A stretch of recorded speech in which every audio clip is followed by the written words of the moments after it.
What's up, everybody? Welcome to Podcast Now. I'm Alex. In this video, I want to talk about Sly Cooper 5 taking a pretty big hit, to be honest with you. This is a pretty big PlayStation day, it seems like, for the channel. We've had this, depending on which order they go up, we're having a video on Sly, obviously this video, and we have another video on Uncharted 5, a potential Uncharted. So make sure if you guys are interested in PlayStation or like those kind of topics, you check both of these out. Obviously, you're already here. So this is one, hey, this is right up my alley, right? We've talked a lot about Sly Cooper in the past. I'm not the biggest. I'm not even close to being the biggest YouTuber talking about it, but I am definitely one of them, and I'm proud to. Sly is a phenomenal, I've always said it, right? A phenomenal franchise, and one that I want to see more of, one that I'm very, very passionate about. Growing up, my absolute, it is actually, or at least it was when I was growing up, my favorite franchise, and even to this day, I think it's one of the strongest franchises ever built. This sucks. This at the end of the day, let's talk about what happened, and I guess I can give my impressions afterwards,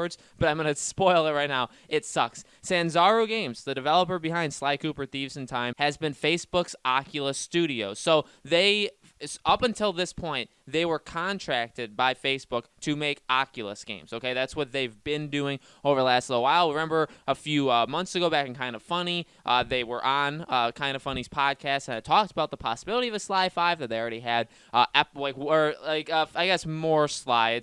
It's kind of gotten twisted to be Sly 5, right? But like another episode or like a lost episode that they have done, all that kind of stuff, which is actually what this article talks about as well. But now they've been bought, and a vast majority of the staff has been transferred over. So now Facebook fully owns them. They will be not just contracted, but they are owned by Facebook to make those VR games. So I mean, cutting to the chase. I mean, they had a really long press release. I'll show it for you guys for a picture point. But besides that, that's pretty much it, right? That they have had a history. They have been making VR games for Facebook for the last little while. But again, at the end of the day, this sucks. This really sucks. Now, it doesn't have to mean there's no Sly. It really doesn't. And I feel like at the time that, where we are right now in a society, in a gaming society, but, mainly talking about Sly, right? Where we are in the Sly Cooper timeline is not a good spot. I mean, at the end of the day, it just flat out isn't a good spot. We've seen games like Crash, we've seen games like Spyro get these remakes, and that should make people feel a little optimistic, right? That eventually maybe Sly would have his chance. That's pretty... Now, at the end of the day, that's kind of where I think we're all sitting. I think that is the optimistic stuff that's been happening in the background, right? That hey, we haven't had a Sly in forever. The last time we did, it was very much so-so. It was not, a knockout success. So it's been years. There's, again, there has been other games being remade, but no Sly as of yet. Now, maybe that changes, but there's that. And then when it comes to a Sly 5, the chances seem like next to none at this point. And now the developer of Thieves in Time is now, unable to be able to do it. Now, I've respected Sanzaru Games, and I think they would be the ones I would want. If I had to hand it over to a studio to make a Sly 5, they are the ones that, again, they didn't do the greatest job with Thieves in Time, but you know what? Their first jump at it was pretty solid. I mean, it wasn't a bad game by any stretch. It really wasn't. I thought it was a very, very solid game. It just wasn't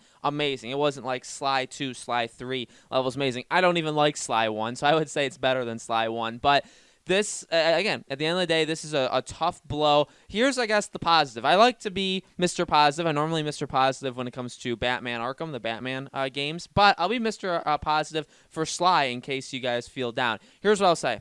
I think, based off of what I even had said earlier in this video, the plan going forward would have been, before this news and after this news, would have been make a Sly remake / even a remaster, right? It's not new. I've been saying it for months, and I will take credit for this one. I've been saying it longer than any other channel that's talked about Sly has been saying it. Okay, I have.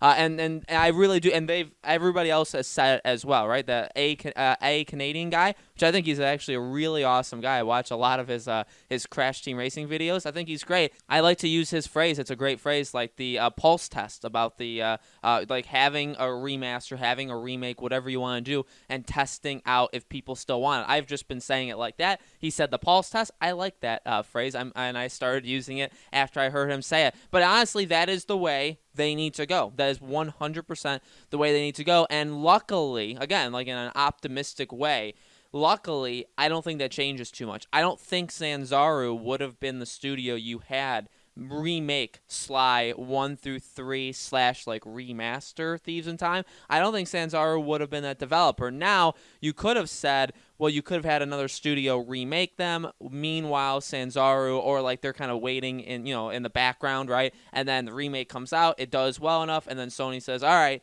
we know now that it will do good. Let's get Sly 5 off the ground. Hey, Sanzaru, start getting to work. That sucks because now that ending of the story won't happen. Okay. Again, being Mr. Positive, hey, it's still like we could still get a remake. We could still get a collection. There are studios out there that specialize in those. We've thrown those studio names around in the past. And however, new ones pop up all the time. I mean, there's always another game development studio that we've never heard of that comes out and makes a pretty solid product, right? It literally happens all the time. So I don't think there's a doubt in my mind. In fact, there isn't a doubt in my mind that Sony could easily find a studio willing to do a remake of these Sly games. Probably, honestly, an unknown studio to do a remake. But again, the plan doesn't change. And I think that is definitely the positive that we all have to take out from it is, and again, ending of the story is bad. Sanzaru getting bought by Facebook is ultimately, I think, a loss for the gaming. I mean, I think it is, right? I mean, you could disagree, but I think it's a loss for the gaming community. I think it's a blow to the gaming community because they kind of stumbled a little bit, but I think they have a lot of potential. I really do. I think they could have made a really awesome. I think even if you would have let them do it like 3-4 years ago, I think they could have made a really awesome another Sly game. I really do. And now it just sucks that they aren't, however they do it, unless they get out of that contract somehow, they're going to be stuck doing. And again, I mean, they're happy with what they're doing. All the more power to them. I don't know if I would support their products just because I don't really play Oculus, but I do have an Oculus, but I don't really play it all that much. But also the good news, which I think everybody knows at this point right now, is that obviously Sony owns Sly. Okay, so no matter what happens to Sanzaru, obviously we've seen what happened with Sucker Punch. Sucker Punch was the ones who made those amazing Sly games, and it wasn't probably even the team or people that are still there now that have made Infamous and Ghost of Tsushima and stuff, but like the Sly name, the Sly property will always be Sony's, and Sony can do whatever they want with it. And that, again, should make you feel better, right? Even with these Crash games, you look at these Crash games, and they're studios that, if you would have said 15 years ago, would be remaking them or making new ones, right? Rumors of like new Crash games. They're just unheard of. We've never heard of them before. And also, it's kind of cool. It's, in a way, it's similar but different in a good way as to like what Star Wars did, right? Star Wars trilogy comes out, they have a different director each time, at least that was the plan, right? Let's have a new director do their own thing, and then they botched that, but it didn't work at all because there was zero communication, but also it really didn't seem like any of them had a grasp. Although, Colin Trevorrow seemed like he could have done an okay job, but we don't necessarily know. But, connecting it with the games, it's a little bit different because you can have this new breath of fresh air, a breath of life into a franchise from these different guys. You saw it with Thieves in Time, right? Sanzaru was a fan. They had played these games. They thought that they understand how these games operate. And and again, I'm not saying that as like a native, like they thought and they were wrong. They did the best they could. And hey, we get the remake, whatever. If we get a Sly 5, it would be, again, a brand new studio that has to look at 1 through 3 and say, okay, what did Sucker Punch do here that made it so special that we want to try and capture in our own way? Let's look at Thieves in Time. What were the mistakes made there? What were also the positives? What did people like about it? What did Sanzaru bring to the table that we think we could improve upon and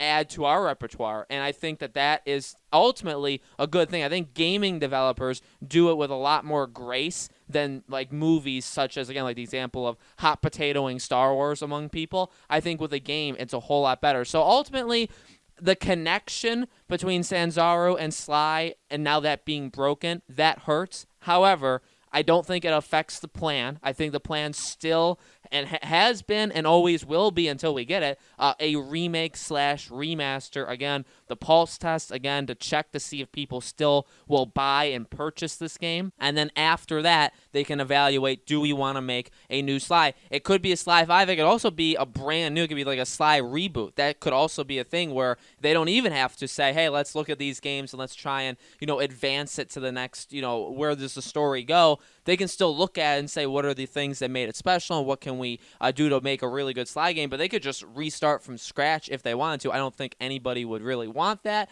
but that could totally happen as well. But I don't really think the plan changes all that much. And to be honest with you, it could actually be a positive. So there's definitely optimistic ways of looking at this. And I think the more I've talked about it, the more even I am looking at it as an optimistic way that, yeah, the news sucks, but at the end of the day, I don't think it changes what at the very least, the short-term plan of getting a remaster/remake. It doesn't change that at all. So, guys, let me know in the comments below. What do you think? Do you think the plan, stays its course? Are you guys disappointed that Sanzaru has basically been taken off the table now that they'll just be making Oculus games? Let me know in the comments below. Make sure you guys subscribe to our YouTube channel, Podcast Now. Hit the bell icon so you guys know when these videos go up. And thank you so much for watching, and I hope to see you all on the next video.